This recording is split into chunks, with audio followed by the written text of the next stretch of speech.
కరీంనగర్ జిల్లా శంకరపట్నం మండలం వంకాయగూడెం ప్రాథమిక పాఠశాల ఆవరణలో శుక్రవారం సభ నిర్వహించారు. ఈ కార్యక్రమానికి జిల్లా కలెక్టర్ పమేలా సత్పతి ముఖ్య అతిథిగా హాజరయ్యారు.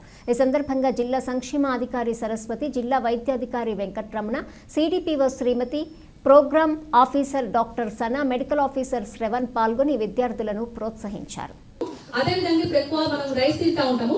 రైస్ తింటే కార్బోహైడ్రేట్స్ తో మనకి ఇబ్బంది జరుగుతూ ఉంటుంది, షుగర్ వచ్చే అవకాశం ఉంది, అంటే విటమిన్స్ ఏమి ఉండవు. మార్నింగ్ నుంచి కూడా మనం అందరం మాట్లాడాము, డాక్టర్ గారు, మన వింగ్స్ అందరు చాలా బాగా విన్నారు. ప్రతి ఒక్క దాన్ని వాళ్ళు కూడా ఇంటాక్ట్ అయితే కూడా ప్రశాంతంగా కూర్చొని అన్ని మర్చిపోయి విన్నారు. ఈ శుక్రవారం సభ చాలా బాగుంది అని ఫీడ్బ్యాక్ ఇస్తూ చాలా సంతోషం మేడం. మీకు ఇందాక చెప్పాను కదా, ఎక్కడా కూడా దేశంలో కాదు, రాష్ట్రంలో ఎక్కడా లేదు, మన కరీంనగర్ జిల్లాలోనే ఈ శుక్రవారం సభ ఉంది. దీన్ని ఉపయోగించుకుంటూ మనం అందరం అభివృద్ధి చెందుతూ ఒక మంచి సొసైటీలో మనం అందరం పాల్పంచుకొని చెప్పి మళ్ళీ ఒకసారి మీకు విజ్ఞప్తి చేస్తా ఉన్నాను.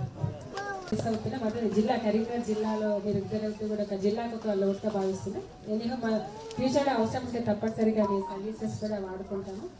చాలా 1 year గతంలో నిర్మల్లో చేసి ఇక్కడికి వచ్చారు. 1 year కూడా వారు కరీంనగర్లో చాలా బాగా సేవలు అందించారు. ప్రతి శుక్రవారం సభకు అటెండ్ అవుతారు.